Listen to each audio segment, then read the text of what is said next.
নবীজির জিন্দেগিতে মেরাজ হয়েছে। মেরাজ অস্বীকার করার আমাদের কোনো সুযোগ নাই। কোরআনুল কারীমের মধ্যে আমার আল্লাহ তাআলা বলেন, সুবহানাল্লাযী আসরা বিআবদিহি লাইলাম মিনাল মাসজিদিল হারামি ইলাল মাসজিদিল আকসাল্লাযী বারাকনা হাওলাহু লিনুরিয়াহু মিন আয়াতিনা ইন্নাহু হুয়াস সামিউল বাসীর। আল্লাহু আকবার। আল্লাহ তাআলা তার বন্ধুকে মসজিদে হারাম, তার মানে বাইতুল্লাহ শরীফ থেকে বাইতুল মুকাদ্দাস পর্যন্ত রাত্রিকালীন সফর করিয়েছেন, ইসরা করিয়েছেন, ঊর্ধ্ব জগতের সফর করিয়েছেন। মেরাজ অত্যন্ত অনেক বড় একটা বড় আলোচনা। মেরাজ যদিও হয়েছে এক রাত, মেরাজ যদিও হয়েছে সামান্য টাইম, কিন্তু এই মেরাজের সময় ছিল 27 বছর। সুবহানাল্লাহ। কত বছর? 27 বছরের ওয়াজ। 27 মিনিটে কি বলা সম্ভব? তারপরও আমরা মূল কথাটা, সারমর্ম কথাটা বলবো। জীবনের প্রত্যেকটা 40 বছর, 50 বছর, 60 বছরের একটা সামারি আছে না ভাই, সেটুকু আমরা আজকে বলবো। 27 বছর মেরাজ হয়েছে নবীজির জিন্দেগিতে, অথচ রাত ছিল মাত্র একটা। আপনারা প্রশ্ন করতে পারেন, হুজুর এক রাতের মধ্যে 27 বছর ঢুকলো কেমনে? মনে করেন আমরা আপনাদের এখানে যখন ঢুকতেছিলাম না, ওই যে শিরোট্টি কলেজ আছে না ভাই, আমরা এই মোড়টা দেখতে পারি না, ওদিকে ঢুকে গেছি। মনে করেন আপনাদের বর্তমানে যিনি প্রধান উপদেষ্টা, তিনি চানপাড়া যাবে, আপনাদের এই রোড দিয়ে যখন অতিক্রম করবে, রাস্তা পথের ট্রাফিক সিগন্যাল গুলো অফ হয়ে যাবে, সাধারণ মানুষের চলাফেরা বন্ধ করে দিবে, রিক্সা ভ্যানগুলোকে নামায়া দিবে। যতক্ষণ পর্যন্ত প্রধান উপদেষ্টা পার না হয়ে গিয়েছে, ততক্ষণ পর্যন্ত সাধারণ লোকজনের চলাফেরা সহজ হবে না। সাধারণ লোকজনকে রাস্তায় জ্যাম করতে দেওয়া হবে না, রিক্সা ভ্যানকে চড়তে দেওয়া হবে না। বাংলাদেশের প্রধান উপদেষ্টার জন্য আমাদের যদি সাধারণ মানুষের চলাফেরা বন্ধ হয়ে যায়, আল্লাহর পরে যেই নবীর শান, মান আর মর্যাদা, ওই নবী যখন মেরাজে রওনা করেছেন, আল্লাহ 27 বছরের জন্য গোটা দুনিয়ার সমস্ত গতিপথকে বন্ধ করে দিয়েছে। সব শুধু আল্লাহর মুহাম্মদুর রাসূলুল্লাহর মেরাজ চলছেন, আল্লাহর সাথে করে নিয়ে সব দেখাইতেছেন। সুবহানাল্লাহ। কাবা কাউসাইনের দূরত্বে কথাবার্তা বলছেন নবী আমার। মেরাজে গিয়ে সব পেয়ে খুশি, কিন্তু একটা জায়গায় কষ্ট, আল্লাহ আমার উম্মতগুলো যদি একটু হায়াত লম্বা হতো, আর একটু যদি বেশি দিন দুনিয়াতে তারা বাঁচতো, তাহলে আরো একটু বেশি নেকি কামাই করতে পারতো। সুবহানাল্লাহ। কত বড় উম্মতের দরদি। জান্নাত দেখেছেন, জাহান্নাম দেখেছেন, কাবা কাউসাইনের দূরত্বে কথা বলেছেন। মূসা আলাইহিস সালাম আল্লাহকে দেখতে গিয়া দেখতে পারে নাই, 40 দিন পর্যন্ত অচেতন হয়ে তুর পাহাড়ে পড়েছিলেন। কিন্তু আল্লাহকে দেখার পরও উম্মতরে বলে নাই, উম্মতের ফিকিরে ব্যস্ত আমার রব। আমার উম্মতগুলো যদি একটু বেশি হায়াত পেত, তাইলে তারা আরো একটু বেশি নেকি কামাই করার সুযোগ পেয়ে যেত। আল্লাহ বলেন, বন্ধু আমার, তোমার উম্মতের হায়াতকে বাড়াই নাই, কিন্তু মর্যাদা বাড়িয়েছি, শান বাড়িয়েছি, তোমার উম্মতের গুরুত্ব বাড়িয়ে দিয়েছি। তোমার উম্মত কত দামি তুমি কি জানো? তোমার উম্মত দুনিয়াতে সবার পরে যদিও আসবে, কিন্তু এরা জান্নাতে সবার আগে প্রবেশ করবে। সুবহানাল্লাহ। হয়নি প্রিয় ভাইয়েরা? জোরে বলেন সুবহানাল্লাহ। দুনিয়াতে আসবো সবার পরে, জান্নাতে যাব সবার। দুনিয়াতে আমরা বাঁচবো সব চাইতে কম, আমাদের চাইতে কম কোন নবীর উম্মত দুনিয়াতে বাঁচে নাই। আমরাই দুনিয়াতে সব চাইতে কম বেশি কম বাঁচবো, কিন্তু নেকি কামাই করব আমরা সব চাইতে বেশি। আমাদের চাইতে কোন নবীর উম্মত বেশি সওয়াব কামাই করতে পারবে না। দুনিয়াতে পরে এসে আগে জান্নাতে যাওয়া, দুনিয়াতে কম টাইম বেঁচে সব চাইতে বেশি নেকি কামাই করা। এর পিছনে একটা পরিচয় হলো, আমাদের নামের শুরুতে পরিচয় আছে মুহাম্মদ, তার মানে আমাদের পরিচয় হলো মুহাম্মদুর রাসূলুল্লাহ সাল্লাল্লাহু আলাইহি ওয়াসাল্লামের উম্মত। এই নবীর উম্মত হওয়ার কারণে কম টাইমে বেশি নেকি, পরে সেও জান্নাতে আগে যাওয়ার আল্লাহ তারা সৌভাগ্য দান করেছেন। সুবহানাল্লাহ। তারপরও যেন নবীর কলিজার মধ্যে প্রশান্তি আসেন। আল্লাহ তাআলা বলেন, বন্ধু তোমার উম্মতরে বড় আমি ভালোবাসি, তার জন্য 50 ওয়াক্ত নামাজ দিলাম। পড়তে কষ্ট হবে 45কে মাইনাস করে দিয়া মাত্র 5 ওয়াক্ত রেখে দিলাম। এই 5 ওয়াক্ত যদি নামাজ পড়ে প্রত্যেক দিন 50-এর সওয়াব আমলনামায় বরাদ্দ হয়ে যাবে। জোরে বলি না সুবহানাল্লাহ। যেই 5 ওয়াক্ত নামাজ দিলাম বন্ধু গো, তুমি জান্নাতের ভিতরে এসে আদম নবীর লম্বা জিন্দেগির ডায়েরিটা নাড়াচাড়া করছিল আর মনে মনে আফসোস করছিল, গো আমার রব, আমার উম্মত গুলো যদি আদম নবীর সমপরিমাণ বাঁচত, ইব্রাহিম আলাইহিস সালামের জিন্দেগি বরাবর বাঁচত, মূসা আলাইহিস সালামের জিন্দেগি বরাবর বাঁচত, তাইলে তো তারা অনেক বেশি সওয়াব কামাই করতে পারত। আমার আল্লাহ তাআলা বলেন, আমি আদম নবীর জিন্দেগি বরাবর তোমার উম্মতদেরকে হায়াত দেই নাই, কিন্তু আদম নবীর জিন্দেগি থেকে স্মৃতি বানায়া ফজরে 2 রাকাত নামাজ তোমার উম্মতরে দান করে দিলাম। উম্মতরে বলে দিও, কষ্ট করে ফজরের 2 রাকাত নামাজ যদি জামাতে গিয়া খুশু খুজুর সাথে মসজিদে আদায় করতে পারে, ফজরের 2 রাকাত নামাজের বিনিময় আদম আলাইহিস সালামের জিন্দেগি বরাবর সওয়াব দিয়ে দিবেন কে?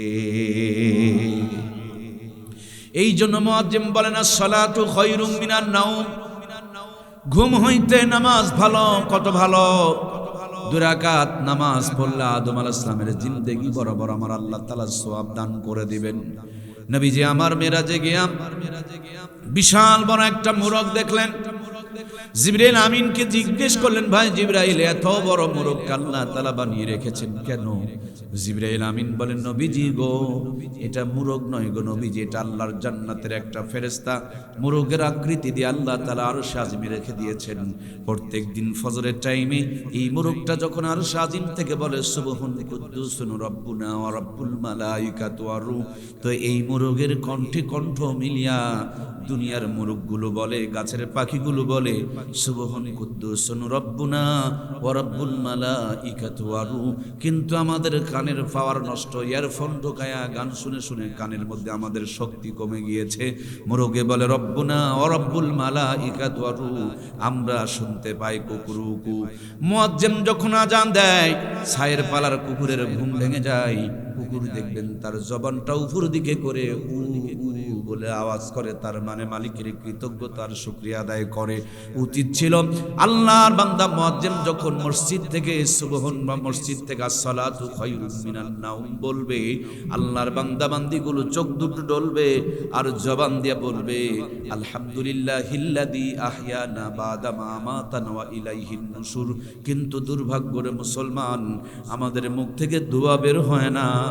আমাদের ঘুম ভাঙে সকাল 11টায়, আর ঘুম ভাঙার পর আগরবাতি টানতে টানতে টয়লেটে চলে যায়।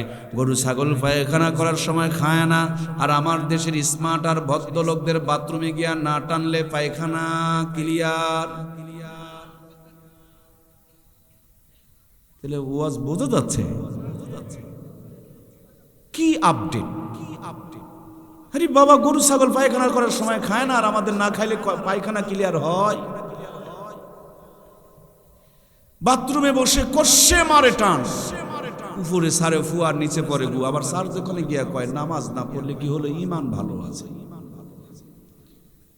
আমার নবী বলেন, যার নামাজ নাই তার ঈমান নাই। নামাজ মুসলমান আর কাফেরের পার্থক্য। আর এই বেচারি কয় নামাজ না পড়লে বলে তার ঈমান ভালো আছে। আল্লাহ আমার ভাইগুলোকে নামাজি বানিয়ে দাও, বলুন না আমিন। ভাই আমার, পৃথিবীতে যত শান্তি, সবচেয়ে বেশি শান্তি আল্লাহ তাআলা নামাজে রেখেছেন। সুবহানাল্লাহ। যদি নামাজটাকে চিনতেন, যদি নামাজের প্রেমে পড়তেন, পৃথিবী একদিকে নামাজ, একদিকে পৃথিবীকে ছেড়ে দিতেন, কিন্তু নামাজ ছাড়তেন না। আল্লাহ তুমি আমাদের হাকিকতের খাঁটি নামাজি, প্রকৃত নামাজি বানিয়ে দাও, আমরা পড়ি আমিন। বন্ধুরা আমার, ফজরের 2 রাকাত নামাজ আদি পিতা আদমের স্মৃতি থেকে আল্লাহ তাআলা দান করেছেন। জোহরের নামাজ কয় রাকাত দয়া করে বলুন তো দেখি? এই 4 রাকাত নামাজ আল্লাহ তাআলা ফরজ 4 রাকাত নামাজ দান করেছেন জাতির পিতা সাইয়্যিদিনা হযরত ইব্রাহিম আলাইহিস সালামের জিন্দেগি থেকে। মিল্লাতা আবিকুম ইব্রাহিম হুয়া সাম্মাকুমুল মুসলিমিন। আল্লাহু আকবার। মুসলমানের জাতির পিতার নাম সাইয়্যিদিনা ইব্রাহিম আলাইহিস সালাম ঘোষণা করেছেন কে? 16 বছর ধরে দেখলাম বাংলাদেশের অফিস আদালতে একজন জাতির পিতার ছবি ঝুলতো, যদি ছবি না থাকে তাইলে বেতন হইতো। ক্ষমতা যখন পল্টি মেরে গেল, ওই জাতির পিতার মাথায় আবার প্রসাব শুরু করে দিল। কথা বলুন ঠিক কিনা? সুতরাং জুলুম করে জাতির পিতা হওয়া যায় না, ত্যাগ আর কুরবানির ভিত্তিতে জাতির পিতা হতে হয়। আমরা জন্ম নিয়েছি ভালো মানুষের ঘরে, কিন্তু আমাদের কর্মগুলো ভালো নয়।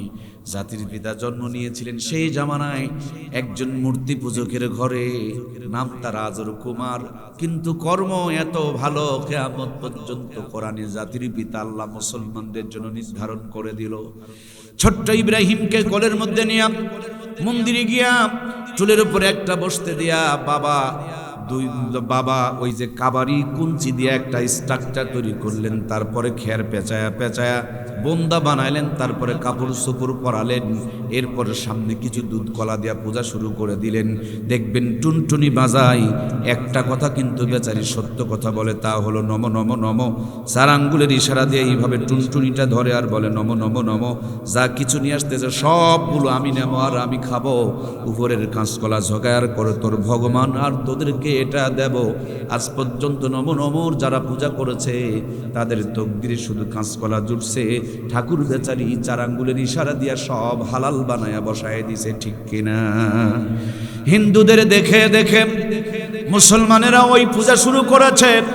ওদের যেমন রামনারায়ণ, মোদের তেমন মানিক পীর। ওদের হলো দুধ কলা, মোদের হলো সিন্নি ক্ষীর। একদল রামনারায়ণের পূজা করে, তাদের নামাজ রোজা লাগে না, হজ যাকাত লাগে না, পর্দা পশিদা লাগে না। আমার দেশে বহু ভণ্ড পীর বের হয়েছে, এদেরও নামাজ লাগে না, রোজা লাগে না, পর্দা লাগে না, খালি বাবার কবরে গিয়া হুঁকর হুঁকর করে জিকির করলেই নাকি জান্নাতে যাওয়া যায়। এরকম ভণ্ড আমার দেশে পাওয়া যায় কিনা? মাঝে মাঝে কিছু মেয়েরা আমাকে ফোন করে বলে, হুজুর পীরের মুরিদ না হইলে নাকি জান্নাতে যাওয়া যাবে না। পর্দার আড়ালের মায়েরা কান খুলে শোনেন, আপনাদের প্রশ্ন। মেয়েরা বলে পীরের মুরিদ না হইলে নাকি জান্নাতে যাওয়া যাবে না। আমি বলি কালিমাতু হাক্কুন উরিদু বিহাল বাতিল, কথা সত্য কিন্তু মতলব খারাপ। কে বলেছে আপনি পীরের মুরিদ নয়? আমাদের সকলের পীরের নাম মুহাম্মদুর রাসূলুল্লাহ সাল্লাল্লাহু আলাইহি ওয়াসাল্লাম। এর চেয়ে বড় পীর আছে? তা আপনি তার মুরিদ বাদ দিয়ে আবার কার মুরিদ মনে করছেন?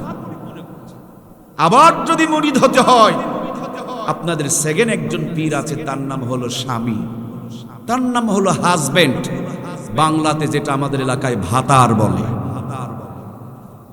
কথা কি বোঝা যাইতেছে? দুই একটা কথা কি বলতে পারি? আমার দেশের মায়েরা ন্যাংটার মুরিদ হবে, গাঁজাখোরের মুরিদ হবে, পাগলার মুরিদ হবে, শরীর থেকে বুড়া পাঁঠার চাইতে দুর্গন্ধ বের হয়, ওই পায়খানা করে শরীরকে নাপাক করে রেখেছে, এই বেয়াদবগুলোর কাছে মুরিদ হবে। স্বামীর কাছে মুরিদ হবে না, হাজবেন্ডের কাছে মুরিদ হবে না। 90% মেয়েরা ভাতারের কাছে মুরিদ হতে চায়। ওয়াজ বুঝলেন না? বুঝবেন, এখনো বোঝেন নাই, পরে বুঝবেন, একটু বসেন। সেদিন খুলনা মাহফিলে গেছে, এক মহিলা এসে আমার কাছে মুরিদ হবে। আমি বলি যে আমি মুরিদ টুরিদ বানাই না। উনি হবেই, স্বামীরে টেনে নিয়ে আসছে, বলে হুজুর আমার স্বামীরে বানান, তার মাধ্যমে আমি আপনার কাছ থেকে হতে চাই। আমি বললাম তাও দরকার নেই। এ যাবৎ পর্যন্ত আমি যদি মুরিদ বানাইতাম প্রায় 10 লাখ মুরিদ বানাইতে পারতাম, কিন্তু দুর্ভাগ্য আমার বউ আজ পর্যন্ত আমার কাছে মুরিদ হয় নাই। আপনাদেরগুলো হয়েছে নাকি? এই কার কার বউ মুরিদ হয়েছে একটু হাত তুলে দেখান তো। ये क्या चीज है? ये कैसा चीज है? যার কাছে মুরিদ হওয়া লাগবে তার কাছে মুরিদ হয় না। গাঁজাখোর, ভণ্ড, তসরু মুচরু গজরদুর কাছে তারা মুরিদ হয়। কথা বলেন ঠিক কিনা? আমি বড় হুজুর, এলাকার কোনো মেয়ে মারা গেছে, কবরের কিনারে দাঁড়ায় যদি কই আল্লাহ ওরে জান্নাত দিয়ে দাও, আল্লাহ কয় 1% ওয়ারেন্টি গ্যারেন্টি নাই। রিক্সা চালক, ভ্যান চালক একটা পাগল যদি তার স্বামী হয় আর কবরের কিনারে যদি দাঁড়ায় কয় আল্লাহ আমি আমার বেগমটার প্রতি, বিবিটার প্রতি, আমার বাড়িওয়ালির প্রতি রাজি আর খুশি ছিলাম, তুমিও রাজি খুশি হয়ে যাও, মদিনাওয়ালা বলেন মেয়েটার জন্য জান্নাত ওয়াজিব হয়ে যায়। সত্য কথাগুলো একটু তিতায় লাগে, বলবো কি দু চারটা সত্য কথা? সহ্য করতে পারবেন তো? আমার আম্মা জানরা মন খারাপ করছে যারা ভণ্ড পীরের মুরিদ। ভণ্ড পীরের মুরিদের চাইতে আপনার স্বামীর ভ্যালু, স্বামীর ওজন, স্বামীর মান, স্বামীর দাম, স্বামীর মর্যাদা অনেক বেশি। নবীজি বলেছেন দুনিয়াতে যদি কারো পায়ে সেজদা করা জায়েজ থাকতো, মেয়েদেরকে বলতাম তারা যেন তাদের স্বামীর পায়ে সেজদা করে। আমার মায়েদের কি যে দুঃখ গো, এদেশের 90% মেয়েরা কোনোদিন ভালো স্বামী পেল না। পর্দার আড়ালে যান, এনা খালি ভিতরে ঢোকেন, উপর থেকে কিন্তু হবে না। কথা কি বোঝা যাচ্ছে? বুঝবেন ভাতারের কত দোষ। এর চাইতে দোষী মানুষ দুনিয়াতে আর কেউ। এই যারা যারা বিয়ে করেন নাই তারা চুপ থাকেন, বিয়ে করছেন যারা তারা একটু বলেন আমি কি ভুল কইলাম? এ দিল্লি কা লাড্ডু বরাবর, জু খায়া ও ভি পস্তায়া, জু না খায়া ও ভি পস্তায়া। যুবক যারা বিয়ে করে নাই তারা চিন্তা করছে এটা একটা কাম করলাম, লেফি গরম হয় না। আর যারা বিয়ে করে ফেলছে তারা চিন্তা করে এটা কোনো কাম করলাম, এই গলার মধ্যে ফাঁস লাগায়া ফেললাম। এ দিল্লি কা লাড্ডু বরাবর, জু খায়া ও ভি পস্তায়া, জু না খায়া ও ভি পস্তায়া। আল্লাহ আমার মা বোনগুলোকে স্বামী ভক্ত বানায় দেখ, আমরা পড়ি আমিন। এর চাইতে দামি ওয়াজ আর পৃথিবীতে নেই। আমার মায়েদের এত কষ্ট, এরা ভালো স্বামী পেল না। মায়েরা যদি কোনোদিন শাশুড় হয়, কান খুলে শুনবেন তাদের বউ ভালো হয় না। শাশুড় হলে কি ভালো হয় না? বউ ভালো হয় না। আর যদি বৌমা হয় তাহলে শাশুড় ভালো, যদি ভাবি ভালো হয় তাহলে ননদ ভালো হয় না। মানে মেয়েটা যদি ভাবি হয় তাহলে ওর ননদ ভালো, আর মেয়েটা যদি ননদ হয় তাহলে ভাবি ভালো। বাড়িতে যদি দুইটা বউ হয় আর উনি যদি ছোটটা হয় তাহলে বড়টা ভালো হয় না, আর উনি যদি বড়টা হয় তাহলে ছোটটা ভালো। আর 90% মেয়েদের স্বামী ভালো হয়। কে ভালো হয় স্বামী? তাহলে স্বামী ভালো হয় তার ভাইয়ের ভাইটা ভালো, আর ভাইয়ের বউয়ের স্বামী ভালো, মানে ওর ভাবির স্বামী পৃথিবীতে। কথা কি বুঝতে পারছেন আপনারা? খেয়াল করে দেখবেন প্রত্যেকটা মেয়েদের ভাইয়ের স্বামী ভালো, কিন্তু ওনার স্বামী ভালো নয়। অথচ এদের পায়ের নিচে আল্লাহ জান্নাত নির্ধারণ করে রেখেছে। আল্লাহ আমার মা বোনগুলোকে স্বামী ভক্ত বানিয়ে দেখ, আমরা পড়ি আমিন। আমরা আলোচনা করছিলাম ভণ্ড পীরদেরকে নিয়ে। লবণ আর চিনি দেখতে একই মতন, কিন্তু লবণ চিনি কি একই জিনিস প্রিয় ভাই? একটা দিলে তিতো হয়ে যায়, আর একটা দিলে মিষ্টি হয়ে যায়। ভণ্ডের কাছে গেলে ঈমান চলে যায়, আল্লাহওয়ালার কাছে আসলে পারে বেঈমানগুলো ঈমানদার হয়ে নামাজি হয়ে যায়। আল্লাহ তুমি ভণ্ডদের হাত থেকে বাঁচাও। আল্লাহওয়ালা হক্কানি পীর মাশায়েখদের সঙ্গী হওয়ার আমাদের তৌফিক দান করে, আমরা পড়ি আমিন। প্রিয় ভাইয়েরা আমার, বাবায় মূর্তি বানায়া হাতের মধ্যে একটা টুনটুনি নিয়া নমর যখন পূজা শুরু করে দিয়েছে, ছোট্ট ইব্রাহিম আব্বার গলাটা জড়িয়ে ধরে ডাকতে বলে, আব্বা জান এই যে খেরের বন্দাটা তুমি বানাইলা, দুধ কলা দিয়া নমর পূজা শুরু করে দিলা, এই খেরের বন্দাটা কে হয় কি হয়? ধরে যখন টান মেরেছে, আল্লাহ নবী চোখের মধ্যে হাত দিয়া আসমানের দিকে মুখটা উঁচু করে আল্লাহকে ডাক দেয়, বলে মালিক ও, দুনিয়াতে সন্তান যদি বিপদে পড়ে, বাপ মা আগুনে ঝাঁপ দিয়ে পানিতে লাফ দিয়ে সন্তানকে বাঁচানোর চেষ্টা করে, কিন্তু আমি শুধু তোমাকে মানার কারণে আমার নিজের বাবা আমাকে ন্যাংটা করে আগুনে জ্বালায় দিয়ে যেতে চায়। আয় আল্লাহ, আমার ইজ্জতের জিম্মাদারি তোমার কুদরতি হাতে দিয়ে দিলাম। এতগুলো মাখলুকাতের সামনে তুমি তোমার বন্ধুরে ন্যাংটা বানায়ো না। আল্লাহ ডাকতে বলে, জিবরিল রে, এই মুহূর্তে জান্নাতের ভিতর থেকে জান্নাতি একটা জব্বা লইয়া আমার দোস্ত, আমার খলিল, আমার বন্ধুরে পরায় দাও। কারণ জব্বা এমন একটা পোশাক, পায়জামা লুঙ্গি খুলে নিলেও ন্যাংটা বানানো যায়। এই জন্য দেখবেন যারা শয়তানের দল বলে, আর দাড়ি টুপিওয়ালা পাঞ্জাবিওয়ালাদেরকে দেখতে পারে। আজকে বোঝা যাচ্ছে টুপিওয়ালা দাড়িওয়ালা কি ওর পাকা ধানত মই দিছে, কিন্তু তাও সিমটি কাটে, মানে ওই যে ওই দলত নয়। এটা জান্নাতি পোশাক, জাহান্নামীদের সহ্য হয় না, বরদাস্ত করতে পারে না। আল্লাহ আমাদেরকে লিবাসুত তাকওয়া পরার তৌফিক দান করুন, বলুন আমিন।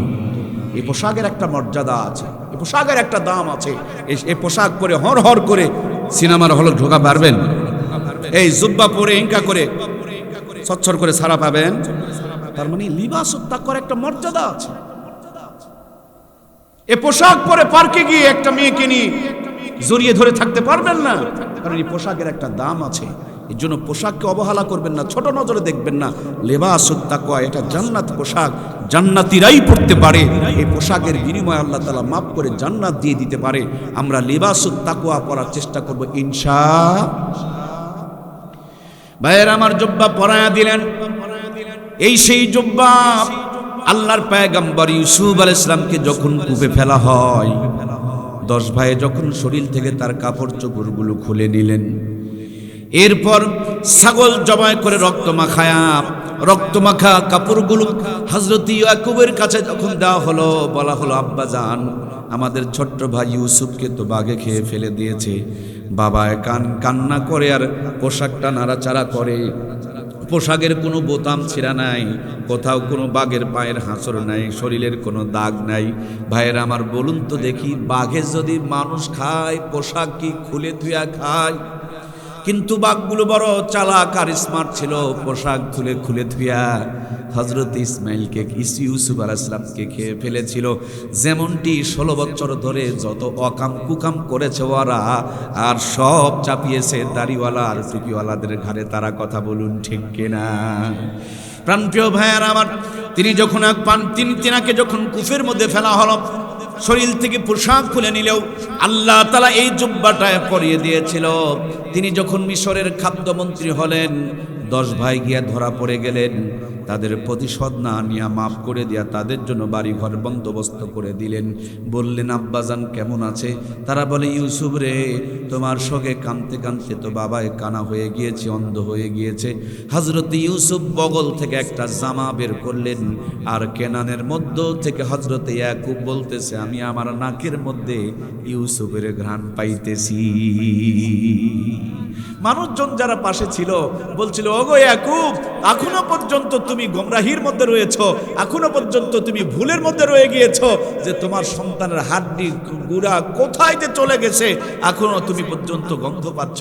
হযরত ইয়াকুব বলছে, না, আমি আমার নাকের মধ্যে ইউসুফের গন্ধ পাচ্ছি। প্রত্যেকটা মানুষের শরীরে ভিন্ন একটা পারফিউম আছে, এটা শুধুমাত্র তার মা এবং বাবা অনুভব করে, আর সন্তানেরটা মা বাবা অনুভব করতে পারে। ভাইয়েরা আমার, ছেলে কাঁদতেছে, খালার কোলে তুলে দেন, কান্না চলবে, কিন্তু মায়ের কোলে তুলে দেন, মুখে দুধ না লাগালেও কান্না বন্ধ হয়ে যাবে। মার পারফিউম যখন সন্তানের নাকে চলে আসে, অটোমেটিকলি কলিজাটা ঠান্ডা হয়ে যায়, হৃদয়টা শীতল হয়ে যায়। আল্লাহ তাআলা সেই মা বাবার আমাদের বেশি বেশি করে খেদমত করার তৌফিক দান করে। আমরা পড়ি আমিন। প্রিয় ভাইয়েরা আমার, বগল থেকে জামা বের করে 10 ভাইয়ের হাতে তুলে নিলেন আর বললেন, এই জামা নিয়ে আব্বাকে দিবা। বাবা যখন চোখের মধ্যে জামাটা লাগাবে, কোরআন শরীফের আয়াত, ফারতাদ্দা বাসিরা, আগে যেই পরিমাণ চোখে দেখতে পেত, জামা চোখে লাগানোর পর তার চাইতে চোখের পাওয়ার আরো বেড়ে যাবে।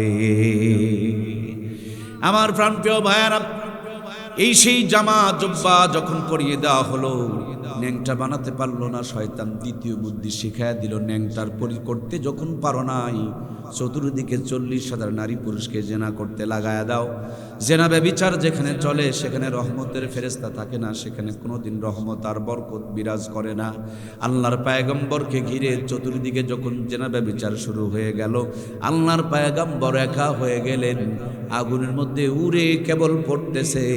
এই মুহূর্তে জিবরাইল আলাইহিস সালাম চরকিটা আটকে দিয়ে বলে, পয়গম্বর শুধুমাত্র অনুমতি দেন, টোটাল অগ্নিকুণ্ডটাকে মুহূর্তের মধ্যে নিভায়া দিব। আল্লাহর পয়গম্বর বললেন, যার জন্য আমি আগুনে জ্বলছি, ডাইরেক্ট তার সাহায্য চাই, কোনো মারফত আর মিডিয়া দিয়ে আমার সাহায্যের দরকার নাই। আল্লাহর কুদরতি কলিজায় জোশ এসে গেল। আমার আল্লাহ তাআলা ঘোষণা করে দিলেন, কুলনা ইয়া নারু কুনি বারদাও ওয়া সালামান আলা ইব্রাহিম। আকে লুৎফে খেশেরা ইজহার করদ, বাখলি লসনারে রাগুন জারে করদ, সুয়ে উখস মিকেতে রন্দাখতা, ফশায়ে কার উসকি ফায়ত সাখতা। আকে আদা রাবি দরিয়া দরকুশিদ, না কারা আজ সঙ্গে খারা বরকুশিদ, সুয়ে নায়ত কাদেরে কায়ুম করদ, দরকুফে দাউদ আহিব নিকট, জোরে বলুন মারহাবা। আমার আল্লাহ তাআলা বলেন, আমার বন্ধুর জন্য জান্নাতের বাগান হয়ে যাও, শান্তিদায়ক হয়ে যাও, এয়ার কন্ডিশন হয়ে যাও, এসি হয়ে যাও। দুনিয়ার মধ্যে সর্বপ্রথম যিনি এসির মধ্যে থেকেছিলেন তিনি হলেন আমাদের জাতির পিতা সাইয়্যিদিনা হযরত ইব্রাহিম আলাইহিস সালাম। এমন একটা শান্তিময় হয়ে গেল, অতিরিক্ত ঠান্ডা হলে মানুষ কষ্ট পায়, আবার গরম হলে ঘেমে যায়, ঠান্ডাও নয় শীতও নয়, এয়ার কন্ডিশন হয়ে গেল। ওইটার উপরে রিসার্চ করে করে দুনিয়ার মানুষের আজকে এসি আর এয়ার কন্ডিশন তৈরি করেছে। আমার প্রাণপ্রিয় ভাইয়েরা, তিনি যখন আগুনের ভিতরে পড়লেন, নমরুদ একটা দৌড় দিয়া 3 তলার ছাদের উপরে চললেন। মনে মনে ভাবলেন যে ইব্রাহিম আলাইহিস সালাম তো আগুনের মধ্যে পূর্বে, আমি একটু মজা করে দেখব। তাকায়া দেখে সর্বনাশ, পড়ে নাই রে পড়ে নাই, আগুনের ভিতরেও বসে বসে জান্নাতের ফল খায়। সুবহানাল্লাহ। আমার প্রাণপ্রিয় ভাইয়েরা, নমরুদ ওই ছাদের উপর থেকে চিৎকার শুরু করে দিয়েছেন, ওরে আগুন, তোর কি জ্বালানোর ক্ষমতা নাই? আগুন আমার আল্লাহকে ডাকতে পারেন, আল্লাহ তুমি কোন বললেই ফায়াকুন্নার পর্যায়ে আমার জবানটা খুলে যাবে। আমি একটু নাস্তিককে উত্তর দিতে চাই। আগুনকে আল্লাহ আগুনের জবান খুলে দিল। আগুন নাস্তিককে ডাকতে বলে, নাস্তিকের বাচ্চা নাস্তিক, আমার ক্ষমতা আছে কি নাই ছাদে থেকে কি বোঝা যায়? আয় আয় আয়, একবার খালি আমার ভিতরে আয়, তোর 14 গোষ্ঠীকে জ্বালায়া করে দিব ছাই। থরথর করে কাঁপাকাঁপি শুরু করে দিল। হাইরে, ইব্রাহিম যে জ্বালাইতে পারে না কিন্তু আমাকে ধমক মারে, বলে বেটা ধমকের দেখছসটা কি? একবার খালি ভিতরে আয়। এই দুনিয়াতেও যারা দাফাদাফি করে, কম করে হলো প্রত্যেক দিন 70 বার করে কবর তাদেরকে ডাকে। কথা বলুন ঠিক কিনা? এই গ্রামকে যারা শাসন করেছে তারা কবরে চলে গিয়েছে, হাড় হাড্ডির কোনো অস্তিত্ব নাই। আজকে যারা লাফালাফি করতেছি 100 বছর পর সব থাকবে, কিন্তু আমাদের কাউকে খুঁজে পাওয়া যাবে। এই জন্য প্রিয় ভাইয়েরা, কবর প্রত্যেক দিন কম করে হলো 70 বার আপনাকে আমাকে ডাকলাম। বন্ধুরা আমার, তিনি আগুনের ভিতরে ছিলেন 40 দিন। মজার 2টি ঘটনা ঘটেছিল। একটি ঘটনা হলো, আল্লাহর পয়গম্বর যখন আগুনের ভিতরে, একটা প্রাণীর নাম হলো ব্যাঙ। এই ব্যাঙটা খালি পানি ছিটায়া দেয়, পানি ছিটায়া দেয়, পানি ছিটায়া দেয়। ব্যাঙকে বলা হলো এমন করো কেন? বলে আল্লাহর পয়গম্বরকে বাঁচানোর জন্য। তোমার ঠোঁটের এতটুকু পানি দিয়া তো আল্লাহর পয়গম্বরকে বাঁচানো যাবে না। ব্যাঙ বলে বাঁচবে কিনা এটা আমার সাবজেক্ট না, আমার যতটুকু ক্ষমতা আমি নবীকে বাঁচানোর জন্য চেষ্টা করে দেব, সেটাই হলো আমার দায়িত্ব আর কর্তব্য। এই জন্য মুরব্বীরা বলে ব্যাঙকে মেরো না। অনেকে আমরা জানি কিন্তু অনেকে আবার জানি না। এই ব্যাঙ আল্লাহর পয়গম্বরকে বাঁচানোর জন্য চেষ্টা করেছেন, এই জন্য ব্যাঙকে জান্নাতি প্রাণীও বলা হয়। জোরে বলুন সুবহানাল্লাহ। কিন্তু আল্লামা শেখ সাদী রহমাতুল্লাহি আলাইহি বলেন, এটা ব্যাঙ ছিল না, এটা একটা পাখি ছিল। এই পাখিটার নাম হলো হুমা পাখি। সংখ্যাতে শুধু সংখ্যাটা অনেক কম। আমাদের আরব কান্ট্রিগুলোর মধ্যে এই পাখিটাকে বেশি দেখা যায়। বড় বড় রাজা বাদশারা তারা এই পাখিটাকে লালন পালন করে। এই পাখিটার নাম হলো হুমা পাখি। আকাশের বহুত উপরে উড়াফিরা করে, নিয়ে আস্তে করে ছেড়ে ছেড়ে দেয়। কিন্তু আগুনের এত তীব্রতা, পানির ধারে কাছে আসা, আগুনের ধারে কাছে আসার আগেই পানিগুলো শেষ হয়ে যায়। তিনি বারবার আগুনের মধ্যে পানিগুলো ছিটায়া দেয়। পাখিটারে জিজ্ঞেস করা হলো এমন করো কেন?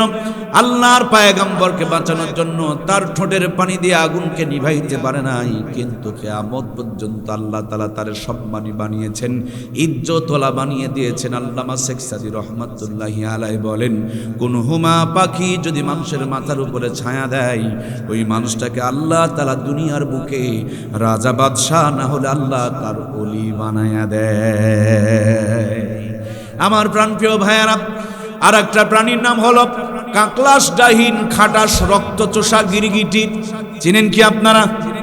টিকটিকির চাইতে একটু বড়, জঙ্গলে থাকে, পিঠের মধ্যে শির, কালার চেঞ্জ করতে পারে, দেখলে মানুষ মারে না চুমা খায়, বসাম দেয়। এই প্রাণীটার নাম আপনারা কি বলেন? কাকলাস, তাই না? আমার প্রাণপ্রিয় ভাইয়েরা, এই প্রাণীটা খড়ি বহন করেছিল মতান্তরে, ফু দিয়া আগুনকে জ্বালানোর জন্য চেষ্টা করেছিল। ফ্লাক্সটা দিলাম, পরিবহন করেছিল মতান্তরে, ফু দিয়া পানিকে জ্বালা, ফু দিয়া আগুন আমার কাছে দেন, আগুনকে জ্বালানোর জন্য চেষ্টা করেছিল। আল্লাহর পয়গম্বরের ওই বাতাস দিয়া আমার আগুনকে জ্বালাইতে পারে নাই। কিয়ামত পর্যন্ত লানত আল্লাহ তাআলা তার ঘাড়ের মধ্যে চাপায় দিয়েছে। কেউ যদি দেখতে পায় সাথে সাথে তারা মারতে শুরু করে দেয়। অনেকেই জানে, অনেকেই জানে না। হজের বেশিরভাগ আমল হলো হযরত ইব্রাহিম এবং হযরত ইসমাইল আলাইহিস সালামের স্মৃতি। কেউ যদি একটা কাকলাশকে মারতে পারে, আল্লাহ তাআলা একটা হজের সওয়াব তার আমলনামার মধ্যে দান করে দেয়। এমনি দিনে যদি মারে, হজের সওয়াব দান করে। শুক্রবারের দিনে যদি মারতে পারে, আল্লাহ হজের সঙ্গে একটা ওমরার সওয়াব দান করে। সুবহানাল্লাহ। বন্ধুরা আমার, আজকে দুইটা কথা নিয়ে যাবেন। কয়টা? এই দুইটা কথা আপনারা নিয়ে যাবেন। যদিও অনেকেই বলেছে এটা ইসরাইলের রাওয়ায়াত, দুর্বল রাওয়ায়াত, যেটাই হোক না কেন আমলের জন্য মানা জায়েজ আছে। কথা নিয়ে যাবেন মাত্র দুইটা। একটা প্রাণীর নাম বললাম ব্যাঙ, আর একটা প্রাণীর নাম বললাম হুমা পাখি। দুইটার কাজ ছিল একটা ইব্রাহিম আলাইহিস সালামকে বাঁচানোর জন্য, ঠিক কিনা? আর একটা প্রাণীর নাম হলো কাকলাস, ডাহিন, খাটাস, গিরিগিটি। এইটা আল্লাহর পয়গম্বরকে পোড়ানোর জন্য চেষ্টা করেছিল। মারলেই একটা হজের সওয়াব হয়ে যায়। কিয়ামত পর্যন্ত দুনিয়াতে যত মুসলমান আমরা বেঁচে আছি, যতদিন বেঁচে আছি, নবীদের পক্ষে, ওলিদের পক্ষে, আলেমদের পক্ষে, ইসলামের পক্ষে, কোরআনের পক্ষে, বাংলার জমিনে, আল্লাহর এই জমিনে আল্লাহর দ্বীন কায়েমের পক্ষে আমরা হুমা পাখি আর ব্যাঙের ভূমিকায় থাকবো, না কাকলাসের মতন বিরোধিতা করব? ব্যাঙের ভূমিকায় কি থাকবো? কারা কারা ব্যাঙের ভূমিকায় থাকবো? ইসলামের পক্ষে দুইখানা হাত উত্তোলন করে আল্লাহকে দেখা, লিল্লাহে তাকবীর। হাতগুলি এভাবে একটু নাড়া দেন। এত তাড়াতাড়ি নামাচ্ছেন কেন? আরো আজিম থেকে আমার রব দেখছেন। আলো বাতাস সাক্ষী হয়ে থাকতেছে। মদিনা রওজায় আল্লাহর হাবিবকে দেখানো হচ্ছে, ওগো আমার রব, আমরা কোরআনের পক্ষে, দ্বীন কায়েমের পক্ষে, ইসলামের পক্ষে, আলেম ওলামাদের পক্ষে থাকবো। দুইখানা হাত উত্তোলন করেছে। আমাদের হাতগুলোকে কোরআনের পক্ষে কবুল করে নাও। আমরা সবাই বলি আল্লাহুম্মা আমিন। হাতগুলো একটু এভাবে একটু নাড়া দেন, এভাবে একটু নাড়া দেন, দেখি একটু নাড়া দেন। আল্লাহ, কি সুন্দর জান্নাতের বাগান মনে হচ্ছে। হাতগুলো নামিয়ে ফেলুন। আল্লাহ আমাদের হাতগুলোকে কবুল করুন, বলুন আমিন। মুনাফিক কাকে বলে জানেন? যে মুখে যা বলে কাজে তা, আর কাজে যা করে মুখে তা বলে না। বাংলাদেশ ৯৭% মুসলমানের দেশ। ইসলাম কয়বার ক্ষমতায় গেছে? কথা বললেন না কেন? সাদাকে সাদা বলুন, কালোকে কালো বলুন, নইলে আরো একটা অপরাধ হবে। ইসলাম কয়বার ক্ষমতায় গেছে? তার মানে মুসলমান ব্যালট পেপারের মধ্যে যখন কোরআনের পক্ষে একটা ছবি দেওয়া, আমার পক্ষে একটা ছবি দেওয়া, ওনার পক্ষে আর একটা ছবি দেওয়া, তিনার পক্ষে আর একটা ছবি দেওয়া, কোরআনের সামনে দিয়ে হাত নিয়া, কোরআনের সামনে দিয়ে হাত নিয়া আমার পক্ষে সিল মেরে দেয়, এটা কি মুনাফিক নয়? হুজুর মনে হয় এবার কুটাবে না, ভুল করলো নয়। মদিনাতে একজন নবীর পিছনে নামাজ পড়তো, রোজা করতো, হজ করতো, যাকাত দিত, সব ঠিক, কিন্তু ইসলামী রাষ্ট্র তিনি মেনে নিতে পারতো না। ওই আমাদের মতন বলতো যে কোরআনের সাথে রাজনীতির কোনো সম্পর্ক নেই। লোকটার নাম ছিল আব্দুল্লাহ ইবনে উবাই ইবনে সুলুল। মুনাফিকদের লিডার। জায়গা হলো জাহান্নামের সবচাইতে। কেউ যারা কথা বললেন না, কিয়ামতের দিন কিন্তু ধরা খাওয়া লাগবে। ভাই একটু কথা বলেন। জায়গা জাহান্নামের সবচাইতে। আপনাদের কথা বলছি না, আমার কথা বলছি। আল্লাহ আমাকে 14 বার পবিত্র হজ করিয়েছেন, আলহামদুলিল্লাহ। আগামী বছরও যাব। শতাধিকবার উমরায় গিয়েছি। গোটা দেশ ঘুরে ফিরে বক্তৃতা করি। নামাজ, রোজা, হজ, যাকাত সব ঠিক, কিন্তু দিন কায়েমের বেলায়, নেতা নির্বাচন করার বেলায়, দেশ পরিচালনা করার বেলায় কোরআন বাদ দিয়ে আমি মোল্লা কোরআনের বিপক্ষে যদি সিল মারি, বলুন তো আমি কি এই জামানার বড় মুনাফিক নয়? যারা যারা কথা বললেন না, আপনাদের কিন্তু মারাত্মক সমস্যা। আমি তো আপনাদের ফতোয়া দিতে বলিনি, আমার দিকে বলতে বলছি। আমি সব কিছু করার পর দিন কায়েমের পক্ষে যদি আমার সাপোর্ট না থাকে, বলুন আমি কি এই জামানার বড় মুনাফিক নয়? এখন আপনারটা আপনি মিলান, আমি আমারটা বলছি। মুনাফিক হয়ে কবরে যেতে চায়? কিরে ভাই, যেতে চায়? তাহলে তওবা করছি, আল্লাহ তুমি আমাদের পিছনের গুনাহগুলো মাফ করে দাও, বলুন আমিন। সামনে যতদিন বেঁচে থাকবো কোরআনের পক্ষে সাপোর্ট দিয়ে কোরআনের সৈনিক বানিয়ে নাও, আমরা বলি আমিন। আমার প্রাণপ্রিয় ভাইয়েরা, 24-এর স্বাধীনতা সব বিফলে চলে যাবে যদি রাষ্ট্রপতি চেয়ার থেকে নিয়ে মেম্বারের চেয়ার পর্যন্ত ইসলামী লোকজনকে সেট আপ না দিতে পারেন। যেই পরিমাণ অন্ধকারে ছিলেন তার চেয়েতে বড় অন্ধকারে পড়বেন। বিশ্বাস না হলে নিয়ে আসেন কাগজ, বুকের তাজা রক্ত দিয়ে লিখে দিয়ে যাব, ইসলাম ছাড়া কোনোদিন শান্তি আমাদের কপালে জুটবে। এর জন্য আপনাদের খেদমতে যে আলোচনাটাকে আমি শোনাতে চেয়েছি তা হলো, আমরা ব্যাঙের ভূমিকায় থাকবো, হুমা পাখির ভূমিকায় থাকবো, কাকলাসের মতন বিরোধিতা করব, জোরে বলি করব, আর কোনোদিন কোরআনের বিপক্ষে যাব। আল্লাহ তুমি আমাদের কোরআনের পক্ষের মানুষ হিসাবে, কোরআনের সঙ্গী হিসাবে, দিন কায়েমের সৈনিক হিসাবে আমাদেরকে কবুল করে নাও, বলুন আমিন। 40 দিন পর্যন্ত তিনি আগুনের ভিতরে, 40 দিন পর বের হয়ে আসতেছে। নমরুদের মেজাজ বড় গরম। নমরুদ কয়, ইব্রাহিম তোমার সঙ্গে আমি পারলাম না, কিন্তু তোমার আল্লাহরে আমি ছাড়তাম না। আল্লাহর পয়গম্বর হাসি দিয়া বলেন, যদি পারো মোকাবিলা করো, আমার কোনো আপত্তি। বিশাল বড় একটা ময়দান নির্ধারণ করলেন, শুক্রবারের দিন তারিখ নির্ধারণ করলেন।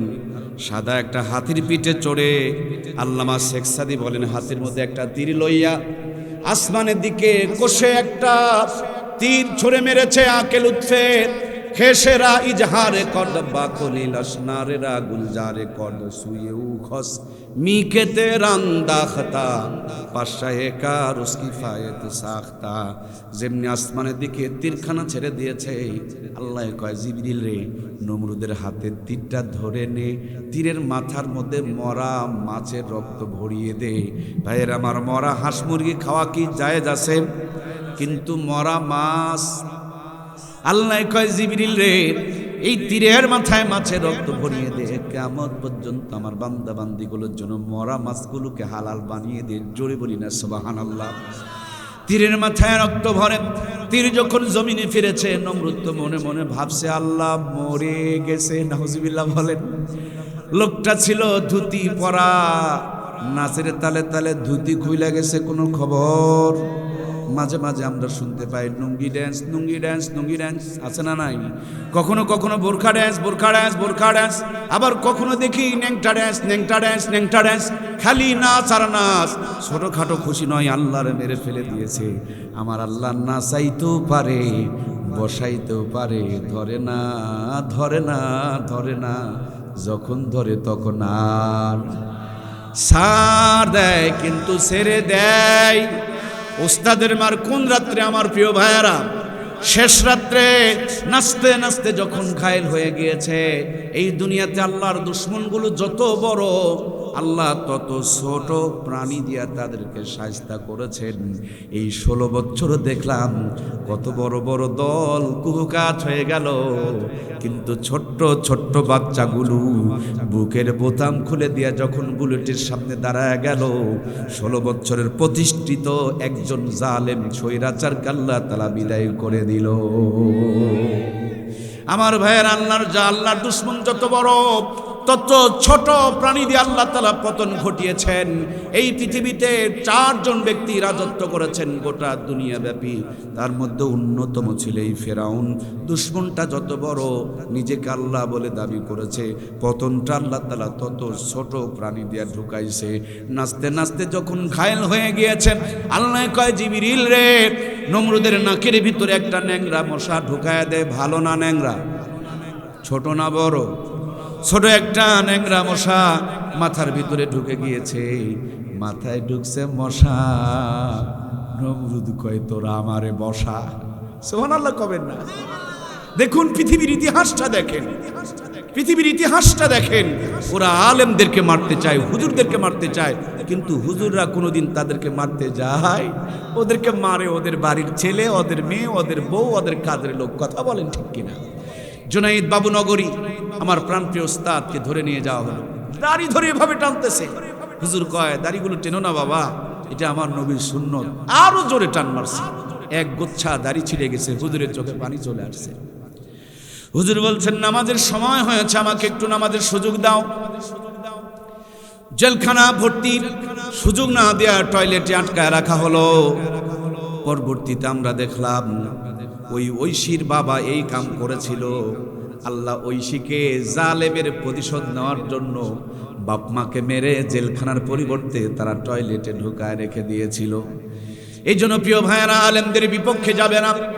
আমাদের আলেমদের বিপক্ষে গেলে অনিবার্য পতন। বাংলার জমিনে হাসিনার এত নির্মম পতন হতো না। হাসিনার নির্মম পতনের মূল কারণ হলো এরা সবচেয়ে আলেমদের উপরে জুলুম বেশি করেছে। কথা বলুন ঠিক কিনা? আমরা দেখেছি যখন আলেমদের ফাঁসি হতো, একদল দাড়ি আর টুপিওয়ালা মিষ্টি খেত, আবার আর একদল দাড়ি আর টুপিওয়ালা বুকের তাজা রক্ত বিলিয়ে দিত। কথা বলুন ঠিক কিনা? এরাও মুসলমান, ওরাও মুসলমান। পার্থক্য হলো যার কলিজার মধ্যে কোরআন আছে সে আলেমদের জন্য জীবন বিলিয়ে দেয়, আর যাদের কলিজায় কোরআন নাই তারা আলেমদের মৃত্যু দেখে মিষ্টি খায়। কথা বলুন ঠিক কিনা? সম্মানিত প্রিয় ভাইয়েরা আমার, এদের মূল পতনের কারণ তারা আলেমদের সঙ্গে খারাপ আচরণ করেছিল। আমাদেরকে দেখে তারা টিটকারি মারতো আর বলতো, তোমরা যে তাহাজ্জুদের নামাজ পড়ো, নফল রোজা করে সাইদির জন্য দোয়া করো, কই দোয়ার কি লাভ হলো? দোয়া করে কোনো ফায়দা কি হলো? আমাদের এলাকায় যদি গরু ছাগল মারা যায়, মারা গেলে পরে ওইটাকে কবর দেওয়া হয়, উপরে একটা কলা গাছ লাগায় দেয়, কলা গাছ লাগিয়ে দেয়। এই গরু ছাগলটা মাটির সঙ্গে মিশে গিয়া কলার গাছের মধ্যে যখন অ্যাকশন শুরু হয়, অন্য 10টা গাছের চাইতে এই গাছের কালারটা ভিন্ন হয় কি হয় না? কালো অন্ধকার হয়ে যায়, বিশাল বড় ছড়ি হয়। বাংলার জমিনে এমনি স্বাধীনতা আসে নাই, আলেমদের রক্ত পড়েছে, এ জমিন উর্বর হয়েছে, এই জন্য জালেমদের পতন ঘটেছে। কথা বলুন ঠিক কিনা? আগামী দিনে যারা সামনে আসতে চান, আপনাদের মাথায় দেখে একটু ভূত ঢুকে গেছে। আপনারা দেখি উলট পালট বলতে শুরু করে দিয়েছেন। সেদিন এক লিডার কইতেছে কোরআন নাকি ভাউতাবাজির কিতাব। নাউজুবিল্লাহ বলবেন না? আমি আমার বিএনপির ভাইদেরকে বলবো, এটা আমাদের প্রতিবাদ করার আগে আপনাদের প্রতিবাদ করা দরকার। কারণ মুসলমান আমরা শুধু নয়, মুসলমান আপনারাও। সর্বপ্রথম এর প্রতিবাদ করা দরকার। আমি মনে করি বর্তমানে যিনি তারেক জিয়া আছেন, তারপরে তিনার আম্মাজান আছেন, দলের মধ্যে অনেক হুদুম পিচা ঢুকে পড়েছে। এরা দলের ভাবমূর্তিকে নষ্ট করতেছে। এই রাম আর বামগুলোকে যদি সরাইতে না পারেন, 16 বছরের প্রতিষ্ঠিত স্বৈরাচারে যদি বিদায় হয়, আপনারা কয় মিনিট বড় বাহাদুরি করতেছেন? একটা ট্রাক তো সরাইতে পারেন নাই নেত্রীর বাড়ির সামনে থেকে। জাতি সব চিনে। সুতরাং আমরা আপনাদের শুভাকাঙ্ক্ষী, কোরআনের বিরুদ্ধে কথা বলিয়েন না। এই জাতির যদি একবার জ্বলে ওঠে কোনো রক্ষা হবে না। অন্তত মামু বাড়ি ছিল, আপনাদের তো তাও নাই।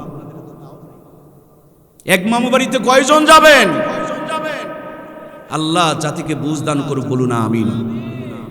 আমি কি কারোর বিরুদ্ধে বললাম? আমি শুধু কোরআনের পক্ষে বললাম। কোরআনকে যারা ভাউতাবাজির কিতাব বলে তাদের সাথে মুসলমানদের কোনো সম্পর্ক থাকতে পারে? এদের কোন দলের পরিচয় দেওয়া যাবে না। বাটপারদের জন্য, বেঈমানদের জন্য, চিটারদের জন্য কোনো দল নাই, চোরদের জন্য কোনো দল নাই। চোর তো চোরই রে ভাই, চোরকে আউট করে দাও। চোরের অত্যাচারে 16 বছর নয়, আমরা 53-54 বছরে বাংলাদেশের তেমন কোনো উন্নতি করতে পারি নাই। আমরা চোর মুক্ত একটা দেশ দেখতে চাই। কথা বলুন ঠিক কিনা? সেদিন মিজানুর রহমান আজহারি বলল, এক চোর খাইছে আর এক চোর রেডি। কিছু ভাইয়ের জ্বলে উঠলো, কি রে তোর জ্বলবে কেন রে ভাই? তুই কি চোরের পক্ষে নাকি? বাংলাদেশের 47টা নিবন্ধিত দল, 46 জনের জ্বললো না, তোমার জ্বললো কেন রে দাদা? তুমিও সুর মিলায়া বলো, আমরাও চোরের বিপক্ষে। কথা বলুন ঠিক কিনা? একজন জিজ্ঞেস করছে ঘরের মধ্যে কে গো? ভিতর থেকে উত্তর আসতেছে, আমি কলা খাইনি। আরে প্রশ্ন একটা, উত্তর আর একটা। তার মানে উনি যে কলা খাইছে এখানে আর বুঝতে কোনো বাকি। এক বেচারির গুদাম থেকে তুলা চুরি হয়ে যাচ্ছে। বাদশারে বলল যে সিসি ক্যামেরা লাগাও, ব্যস্ততায় লাগাইতে পারিনি, গুদাম লুট হয়ে গেছে। রাজদরবারে বাদশা বসা, চালাক মানুষ ছিলেন, তাকে বলল তুলার গুদাম তো লুট। উনি বলেন, ওগো চোর, আরে চুরি করেছো, মাথাটা তো ঝেড়ে আসবা। যিনি চুরি করছে উনি মাথা ঝাড়া শুরু করছে। কথা কি বুঝতে পারছেন? কথা কি বোঝা যায়? তো চোরকে চোর বললে তোমার চলবে কেন রে ভাই? কষ্ট হলো নাকি? শোনেন, পেটের মধ্যে ডাক্তারের কাছে শোয়া দেয়, রুগীকে টিপে লাগে না, লাগে না, যেমনি জায়গা মতন টিপ দেয় তখনই চিৎকার শুরু করে, ডাক্তার বুঝে এখানেই রোগ।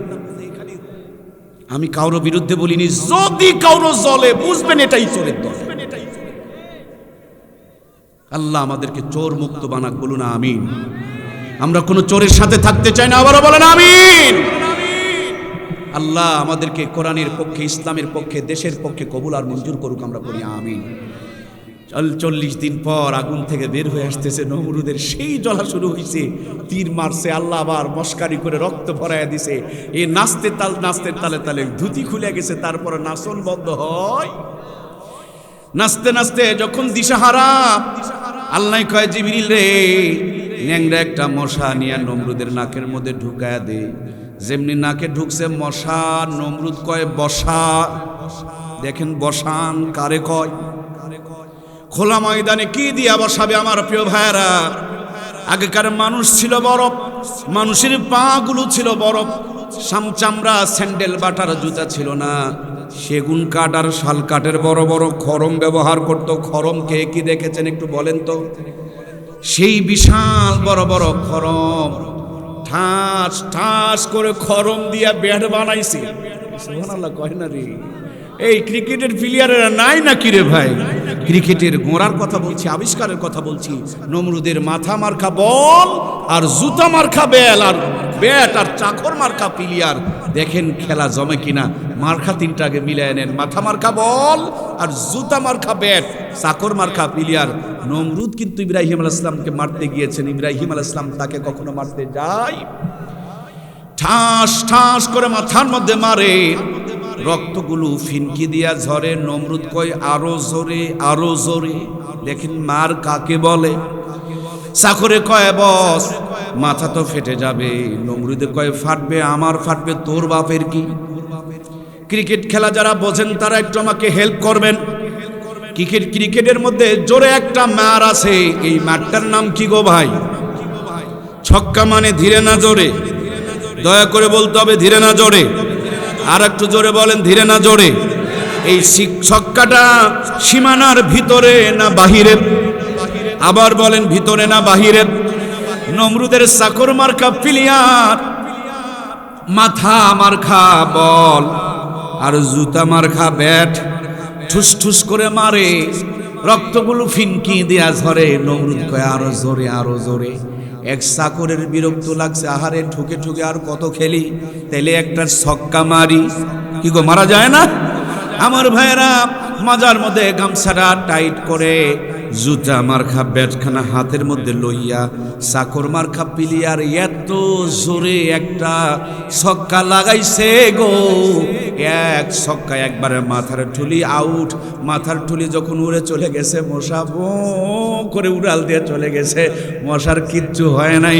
মাথার ঠুলি যদি উড়ে যায় বলুন তো দেখি, মানুষ কি বেঁচে থাকে না মরে যায়? আসে না মইছে? আরে নওগাঁর ভাষা একা দুইটা কন রে ভাই, আমার এলাকার ভাষা। আসে না মইছে? একটু বলুন, বলুন আসে না মইছে? ইসাবত পর্যন্ত কোরআনের সঙ্গে যারা বিরোধিতা করেছে, এরা একটাও নাই, সবগুলো কুফকাত হয়ে গিয়েছে। কথা বলুন ঠিক কিনা? সুতরাং আগামী দিনে আপনাদের কথা বলবো না। মনে করেন আল্লাহ মাফ করুক, আমি যদি কোরআনের বিপক্ষে যাই, আমার জন্য মনে হয় ছক্কা পিঠা আছে না নাই? আগেও যদি থাকে পরেও থাকবে, ছক্কা পিঠা বিরাজ করতেছে। সুতরাং বন্ধুরা আমার একটাই অনুরোধ, কোরআনের পক্ষে থাকতে হবে, আলেমদের পক্ষে থাকতে হবে। নমরুদের পক্ষে গিয়া ছক্কা পিঠা খাওয়া যাবে? আল্লাহ তুমি আমাদেরকে ছক্কা পিঠা থেকে হেফাজত করো, জোরে বলি আমিন। আমার প্রাণপ্রিয় ভাইয়েরা, আল্লাহর পয়গম্বরকে যখন আগুনের মধ্যে ফেলা হয়, সময়টা ছিল দুপুরের টাইম, জোহরের টাইম। আগুনে পড়া মাত্র রশি দড়ি বাঁধনগুলো পুড়ে গিয়েছে, আল্লাহর পয়গম্বরের একটা পশম পর্যন্ত পড়ে নাই। আগুনের ভিতরে পড়ে আল্লাহর পয়গম্বর তার শরীর থেকে রশি দড়ি বাঁধনগুলো পুড়ে যাওয়ার পর যখন একটু স্বস্তি ফিল করছিলেন, ভালো লাগা কাজ করতেছিল, আগুনের ভিতরে দাঁড়ায়া দাঁড়ায়া 4টা রাকাত নামাজ আদায় করেছিলেন। আল্লাহর কাছে বড় ভালো লেগেছিল। আর ইব্রাহিম আলাইহিস সালামের উম্মতের জন্য এক ওয়াক্ত 4 রাকাত নামাজ আমার আল্লাহ তাআলা ফরজ করে দিয়েছিল। আল্লাহর পয়গম্বর হযরত ইব্রাহিমের লম্বা জিন্দেগি দেখে আমার নবী যখন আফসোস করছিলেন, আল্লাহ ডাকতে বলেন, বন্ধু তোমার উম্মতকে আমি ইব্রাহিম আলাইহিস সালামের জিন্দেগি বরাবর হায়াত দেই নাই, কিন্তু ইব্রাহিম আলাইহিস সালামের স্মৃতি থেকে জোহরের 4টা রাকাত নামাজ দিয়ে দিলাম। উম্মতকে বলে দিও কষ্ট করে জোহরের 4টা রাকাত নামাজ যদি জামাতে আদায় করতে পারে, জোহরের 4 রাকাত নামাজের বিনিময় ইব্রাহিম আলাইহিস সালামের জিন্দেগি বরাবর সওয়াব দিয়ে দিবেন কে? ফজরের 2টি রাকাত নামাজ আদি পিতা আদমের স্মৃতি, জোহরের 4টা রাকাত নামাজ জাতির পিতা সাইয়েদনা হযরত ইব্রাহিম আলাইহিস সালামের স্মৃতি। এভাবে 5 ওয়াক্ত নামাজ 5 জন নবীর স্মৃতি থেকে আমার আল্লাহ দান করেছেন। সামনে আবার যদি কোনো দিন নাই, আবার আমরা বাকি 3 রাকাত নামাজ নিয়ে আলোচনা করব। মূল কথা হলো এই উম্মতকে আমার আল্লাহ বড় ভালোবাসে, এই জন্য 5 ওয়াক্ত নামাজ 5 জন নবীর জিন্দেগি থেকে দান করেছে। প্রত্যেক দিন 5 ওয়াক্ত নামাজ পড়লে 50-এর সওয়াব পাওয়া যাবে। 5 ওয়াক্ত নামাজ পড়লে 5 জন নবীর জিন্দেগি বরাবর সওয়াব পাওয়া যাবে। সেই নামাজ আজকের ফজর থেকেই শুরু করা দরকার আছে না নাই? আমার প্রিয় ভাইরা, নামাজকে ধরুন। একদিন নামাজ আপনাকে ধরবে, যেদিন নামাজ আপনাকে ধরবে আসরের আজান হলে 4 দোকানে কেউ আপনাকে আটকাইতে পারবে? যেদিন নামাজ আপনাকে ধরবে, ঘুম থেকে উঠে উঠে বারবার হাতের ঘড়িটা দেখবে আর চিন্তা করবে কখন আজান দিবে, কখন আজান দিবে। মদিনাওয়ালা বলেন, কারো দিল যদি মসজিদের সাথে ঝোলানো থাকে, বারবার যদি নামাজের কথা তার মনে পড়ে, আল্লাহ তাআলা তাকে আরশে আজিমের নিচে ছায়া দান করবে। এই নামাজ তারে এমন ধরেছে, বারবার যেমন ঘড়ি দেখানো শুরু করেছে, এই নামাজ তারে টান দিয়া জান্নাত পর্যন্ত পৌঁছে ছাড়বে। এই নামাজ ধরেছিল হযরত আলীকে, পায়ের মধ্যে তীর বেঁধেছে, ব্যথায় কাতর নামাজে দাঁড়িয়ে গেলেন। 2 রাকাত 4 রাকাত আসরের নামাজ আদায় করছেন। এর ভিতর থেকে 5 থেকে 3টা টেনে বের করে নিয়ে আসা হলো। শুধু তীর নয়, তীরের সাথে একটা গোস্তের টুকরা পর্যন্ত খুলে চলে আসলো। কিন্তু হযরত আলী জানতেই পারে নাই, বুঝতেই পারে নাই, আসসালাতু মেরাজুল মুমিনিন, এদের নামাজগুলো ছিল মুমিনের মেরাজের মতন। নামাজে দাঁড়িয়ে গিয়েছে, হৃদয়টা যেন আল্লাহ তাআলার আরশে আজিমে চলে গিয়েছে। পায়ে থেকে তীর কেন গোস্ত খুলে এসেছে তারপর বুঝতে পারে নাই। আল্লাহ সেরকম নামাজি যেন আমাদেরকে বানিয়ে দেয়, আমরা বলি আমিন। হযরত ইমাম হুসাইন কারবালার প্রান্তরে রক্তমাখা গড়াগড়ি করে সীমার বুকের উপরে বসে, হুসাইন রে, জীবনের শেষ কোনো চাওয়া পাওয়া কি তোমার আছে? হুসাইন বলেন, জীবনের শেষ লগ্নে 2টি রাকাত নামাজ পড়ার স্বপ্ন আছে। আমার প্রিয় ভাইয়েরা 2 রাকাত নামাজে দাঁড়িয়ে গেলেন। 2 রাকাত নামাজ পড়তে পড়তে 70 থেকে 72টা তীর তার বডির মধ্যে লেগে গেল। আল্লাহর নবীর সাহাবী, আল্লাহর নবীর আদরের নাতি, 70 থেকে 72টা তীর কলিজার মধ্যে নিয়ে দাঁড়িয়ে দাঁড়িয়ে নামাজ পড়লেন, নামাজ থেকে বিচলিত হলেন না। নামাজ যখন শেষ হয়ে গেল, ডান দিকের তীর টান দিলে কলিজা নড়ে, বাম দিকের তীর টান দিলে কলিজা নড়ে। আমার প্রিয় ভাইয়েরা, সেই নামাজ যদি আমাদের সুন্দর হয়ে যায়, দুনিয়া আখিরাত সুন্দর করে দিবেন কে? নবীজি যখন দুনিয়াতে আগমন করেন, সিজদার হালতে এসেছেন। আম্মা জান আয়েশা সিদ্দিকা বলেন, আল্লাহর হাবিব চলে যাচ্ছেন, ঠোঁট দুটো নড়তেছে, নবী যেন কি বলতেছে, কান পর্যন্ত সাউন্ড আসতেছে না। আমি আমার কানটা লম্বা করে নবীজির ঠোঁটে লাগায়া দিয়া তখনও পর্যন্ত শুনতে পাই আল্লাহর হাবিব বলছেন, আসসালা আসসালা আসসালা ওয়া মা মালাকাত আইমানুকুম, উম্মত আমার, নামাজ নামাজ নামাজ। আমি এখন চলে যাব, তোমাদের জন্য নামাজটুকু রেখে গেলাম। সুবহানাল্লাহ। আমার ভাইয়েরা, সেই নামাজ তো আমরা পড়তে চাই। আল্লাহ যেন আমাদের তৌফিক দেয়, আমরা পড়ি আমিন। নামাজের লম্বা ওয়াজ করতে গিয়ে আজকেই যদি ফজরের নামাজ কাজা হয়ে যায়, লাভের চাইতে লস বেশি হবে। ফেরেশতারা আপনাদের চাইতে আমাদের বেশি গুতান দিবে। ওয়াজ শোনার মধ্যে কোনো কামিয়াবি নাই। কামিয়াবি হলো আমল করার ভিতরে। আল্লাহ তুমি আমাদের আমলের তৌফিক দান করো, বলুন আমিন।